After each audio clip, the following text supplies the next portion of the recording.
வணக்கம், welcome to cooking Tamil. இன்றைக்கி நம்ம பார்க்க போகிறது ஒரு ஸ்நாக்ஸ் ஐட்டம். என்னென்னா வெங்காய தூள் பக்கோடா, அப்புறம் வெங்காய போண்டா எப்படி செய்கிறதுன்னு பார்க்கலாம். இப்போ இதுக்கு தேவையான பொருள் 3 பெரிய வெங்காயம் எடுத்திருக்கேன். இந்த பெரிய வெங்காயத்தை தோலெல்லாம் விரிச்சிட்டு நல்லா க்ளீன் பண்ணிவிட்டு நீட்டமாக கட் பண்ணிக்கணும்.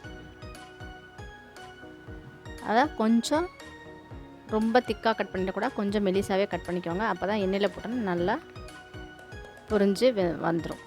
அதனால் சின்ன சின்னதெல்லாம் நீட்டமாக நறுக்கிக்கோங்க. இப்போ வெங்காயத்தை நறுக்கிட்டோம். இதை ஒரு பவுலில் போட்டு நல்லா பிசைஞ்சு விட்டுக்கணும். ஏன்னா வெங்காயம் வந்து தனித்தனியாக இருக்கணும்.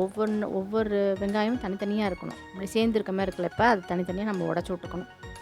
நல்லா அப்படி கையால் பிசைஞ்சு விட்டிங்கனாவே நல்லா தனித்தனியாக வந்துடும். இப்போ பார்த்திங்கன்னா நல்லா வெங்காயத்தை தனித்தனியாக உதிரி அப்படி வச்சுக்கணும், கையில் பிசைஞ்சு விட்டு. இப்போது இந்த வெங்காயத்தோடு நம்ம இப்போ ஒரு 4 பூண்டு பல் சேர்த்துக்கிறோம். 4 பூண்டு பல்லை அம்மியில் லைட்டாக நசுக்கி அந்த வெங்காயத்தோடு சேர்த்துக்கிறோம். இது நல்ல ஃப்ளேவராகவும் இருக்கும், நல்லா டேஸ்ட்டும் இருக்கும். இதோட ஒரு 10 கருவேப்பிலை இலை, இதை நீங்கள் சின்னதாக நறுக்கி கூட போட்டுக்கலாம். பார்த்திங்கன்னா 10 கருவேப்பிலை இலையை அப்படி போட்டு அதோட வெங்காயத்தோடு போட்டு பிசைஞ்சுக்கிறேன். இப்போ இதோட 1 டீஸ்பூன் உப்பு, அதாவது உங்கள் தேவைக்கேற்ப உப்பு சேர்த்துக்கோங்க. ஏன்னா நம்ம அடுத்தது இந்த கடலை மாவு சேர்க்க போகிறோம். அப்போ டேஸ்ட் நம்ம தெரியணும், உப்பு எவ்வளோன்றதை பார்த்து சேர்த்துக்கோங்க. இப்போ நான் ஃபஸ்ட்டு 1 டீஸ்பூன் சேர்த்துருக்கேன், அதுவே போதுமானதாக இருந்துச்சு. 1 டீஸ்பூன் உப்பு சேர்த்துக்கோங்க. இப்போ உப்பு சேர்த்துட்டிங்கன்னா அந்த வெங்காயத்துலேருந்து இருக்கிற தண்ணி வந்து கொஞ்சம் வெளியில் வந்துடும். அதனால் உப்பை ஃபஸ்ட்டு சேர்க்கணும். இப்போ சேர்த்துட்டு ஒரு 2 டீஸ்பூன் மிளகாத்தூள். இந்த மிளகாத்தூளும் உங்கள் காரத்துக்கு ஏற்ற மாதிரி சேர்த்துக்கோங்க. நல்லா காரம் சாப்பிட்றவங்களா இருந்தால் எக்ஸ்ட்ரா கூட சேர்த்துக்கலாம். இது பார்த்திங்கன்னா நீங்கள் கடையில் நல்லா கலர்ஃபுல்லாக போடுவாங்க தெரியுமா, தூள் பக்கோடா, அது மாதிரியே இருக்கும். அந்த டேஸ்ட்லேயே இருக்கும் உங்களுக்கு. அந்த மிளகாத்தூள், உப்பு, பூண்டு இதெல்லாம் நல்லா அந்த வெங்காயத்தோட மிக்ஸ் ஆகிற மாதிரி நல்லா கிளறிக்கணும். பார்த்திங்கன்னா இதோட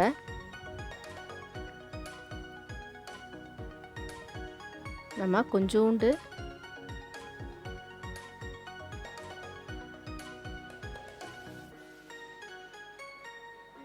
சோடா உப்பு சேர்த்துக்கிறோம். இதோட நம்ம கொஞ்சோண்டு சோடா உப்பு சேர்த்துக்கிறோம். இதுக்கு முன்னாடி கொஞ்சோண்டு கரம் மசாலா நம்ம சேர்த்துருக்கோம். ஒரு 1/4 டீஸ்பூன் கரம் மசாலா சேர்த்துருக்கோம்.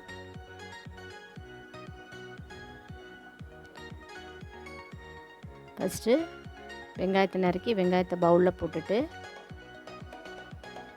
அதோட 3 பூண்டு பல்லை நசுக்கி போட்டுக்கிட்டோம், கருவேப்பிலையை போட்டுக்கிட்டோம், உப்பு போட்டாச்சு. உப்பு போட்டு மிளகாத்தூள் 2 டீஸ்பூன் போட்டுட்டோம். அதையும் நல்லா கலந்து விட்டுட்டு ஒரு 1/4 டீஸ்பூன் கரம் மசாலா தூள் அதை போட்டுக்கிட்டோம். அதை போட்டதுக்கப்புறம் ஒரு பிஞ்சு சோடா உப்பு சேர்த்துக்கிறோம். அது சேர்த்து அதையும் நல்லா கலக்கினதுக்கப்புறம் கடலை மாவை கொஞ்சமாக நம்ம சேர்த்து பிசையணும். நான் ஒரே தான் கொட்டி பிசைஞ்சிடக்கூடாது, கடலை மாவு கொஞ்சமாக பிசையணும். இப்போ பிசைஞ்சிங்கனாவே ஒரு ஸ்டேஜுக்கு மேலே பார்த்திங்கன்னா அது நல்லா அப்படி கீழே போட்டிங்கன்னா உதிரியாக உழுகும். அந்த ஸ்டேஜ் வந்தோடனே அந்த கடலை மாவு போடுறதை நிறுத்திடுங்க. இப்போ பார்த்திங்கன்னா கடலை மாவு போட்டாச்சு, போட்டு பிசைகிறோம். இப்போ பார்த்திங்கன்னா உதிரியாக வருது. இது மாதிரி உதிரியாக உளுந்தும் போது இந்த கடலை மாவை போடக்கூடாது, போட்டு பிசையக்கூடாது. அதுக்கு மேலே போட்டு பிசைய வேணாம். இப்போ இதோட இந்த கடலை மாவு போடுறத நிறுத்திட்டு நல்லா பிசைஞ்சுக்கோங்க. இப்போ கையிலேருந்து இப்படி நீங்கள் போட்டிங்கன்னா உதிரியாக உழுகுதில்ல, அப்போ இந்த கடலை மாவு போதும் அப்படின்னு அர்த்தம். நீங்கள் கடலை மாவை ரொம்ப சேர்த்துடக்கூடாது. இப்போ இதோட நம்ம ஒரு குழிக்கரண்டி நல்லா சூடான எண்ணெயை ஊற்றிக்கிறோம். இப்போ இது போட்டு பொரிக்க போகிறோம்ல, அதுக்கு எண்ணெய் ஊற்றி சுட வச்சுருக்கேன். அந்த எண்ணெயிலேருந்து ஒரு குழிக்கரண்டி எண்ணெயை இதில் போட்டுக்கிறேன். அது போட்டு நல்லா பிசைஞ்சிக்கிட்டிங்கன்னா நல்லா கிறிஸ்பியாகவும் இருக்கும், நல்லாவும் இருக்கும், டேஸ்ட்டாகவும் இருக்கும். எண்ணெயும் குடிக்காது உங்களுக்கு, இந்த தூள் பக்கோடா எண்ணெய் குடிக்காது. இப்போ அந்த எண்ணெயை ஊற்றின உடனே நீங்கள் டக்குன்னு கையை வச்சிடாதீங்க, சூடாக இருக்கும். அதனால் கொஞ்சம் நேரம் விட்டுட்டு அப்புறம் பிசைஞ்சுக்கோங்க. இப்போ எண்ணெயை நல்லா காய வச்சுட்டு இதில் நம்ம செஞ்சு வச்சுருக்கோம்ல இந்த பக்கோடா பேஸ்ட், அதை அப்படியே போட்டுக்கிறோம். இப்போ பார்த்திங்கன்னா கையில் எடுத்து இப்படி உதிரியாக விட்டிங்கன்னா எல்லாம் எண்ணெயில் பொரியும். இப்போ பார்த்திங்கன்னா நல்லா எண்ணெயில் மொறுன்னு கிறிஸ்பியாக வெந்துடும். பார்த்தீங்கன்னாவே ஆசையாக இருக்கும். இது நம்ம கடையில் வாங்கி சாப்பிட்டோன்னா அவங்க இன்னும் என்னென்ன சேர்ப்பாங்கன்னு நம்மளுக்கு தெரியாது. இப்போ நம்ம வீட்டிலேயே செஞ்சு ஸ்நாக்ஸாக செஞ்சு சாப்பிட்டோன்னா பிரச்சனை இல்லை. ஏன்னா நம்ம வீட்டில் நம்ம ஆரோக்கியத்துக்காக நம்ம கரெக்டான அளவு எல்லாம் சேர்த்துக்குவோம். அவங்க எக்ஸஸாக கலருக்கு எக்ஸஸாக ஏதாச்சும் போடுவாங்க. அதே மாதிரி இன்னும் டேஸ்ட்டுக்கு வேறு ஏதாவது போடுவாங்க. அதனால் நம்ம வீட்டிலேயே செஞ்சு சாப்பிட்றது தான் இப்போ இருக்க காலகட்டத்துக்கு ரொம்ப நல்லது. நம்ம உடம்பை பாதுகாக்கிறதுக்கும் நம்ம வீட்டிலேயே செஞ்சு சாப்பிட்றது தான் ரொம்ப முக்கியம். இப்போ பார்த்திங்கன்னா 2 பக்கமும் ஃபஸ்ட்டு ஒரு பக்கம் போட்டு அந்த சைடு வெந்ததுக்கப்புறம் 2வது பக்கம் திருப்பி விட்டுட்டு எடுத்துடணும். இப்போ பார்த்திங்கன்னா நல்லா வெந்துருச்சு. பார்த்திங்கன்னா தூள் பக்கோடா ரெடி ஆயிடுச்சு. இந்த இதிலே வந்து நான் இப்போ போண்டா போட போகிறேன். இதுக்கு என்ன பண்ண போகிறேன்னா, நம்ம தூள் பக்கோடா அப்படி உதிரி உதிரியாக போட்டோன்னா உதிரி உதிரியாக விழுந்துச்சுல, இது இப்போ கெட்டியாக இருக்கணும். அதனால் இன்னும் கொஞ்சம் கடலை மாவை சேர்த்து நல்லா உருண்டை பதத்துக்கு வந்தோடனே அந்த கடலை மாவு போடுறதை நிறுத்திடணும். இப்போ அதை எடுத்து நான் உங்களுக்கு போண்டாவாக போடுறேன். இல்லை நீங்கள் உங்களுக்கு பக்கோடா வேணால் பக்கோடா போட்டுக்கலாம். இல்லை ஃபஸ்ட்டே போண்டா செய்யணுன்னா இன்னும் நல்லா கெட்டி பதத்து மாவு வந்து நல்லா கொஞ்சம் கெட்டியாக வந்தோடனே அதை நல்லா உருட்டினா கையில் உருட்டுற பதம் வரும். உருட்டுற பதம் வந்தோடனே அது போண்டா ஷேப்புக்கு வந்தோடனே நீங்கள் அதை போண்டாவாக யூஸ் பண்ணிக்கலாம். இப்போ பார்த்திங்கன்னா போண்டாவும் ரெடி ஆயிடுச்சு, தூள் பக்கோடாவும் ரெடி ஆயிடுச்சு, அதே மாவில் போண்டாவும் ரெடி ஆயிடுச்சு.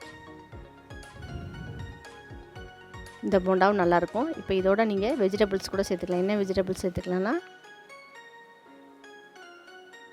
முட்டைக்கோஸை சேர்த்துக்கலாம். முட்டைக்கோஸை இதோட கலந்து சேர்த்துக்கலாம், அதுவும் நல்லாயிருக்கும். நான் வெறும் வெங்காயத்தை மட்டும் சேர்த்துருக்கேன். இந்த முட்டைக்கோஸையும் சேர்த்துக்கலாம் நீங்கள்.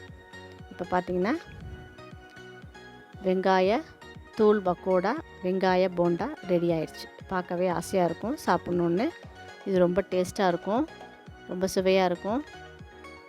இந்த வீடியோ உங்களுக்கு பிடிச்சிருந்ததுன்னா லைக் பண்ணுங்கள், ஷேர் பண்ணுங்கள், சப்ஸ்கிரைப் பண்ணுங்கள், கமெண்ட் பண்ணுங்கள். உங்கள் ஃப்ரெண்ட்ஸ் அண்ட் ரிலேட்டிவ்ஸ்க்கு எங்கள் சேனலை பற்றி சொல்லுங்கள். நன்றி, வணக்கம்.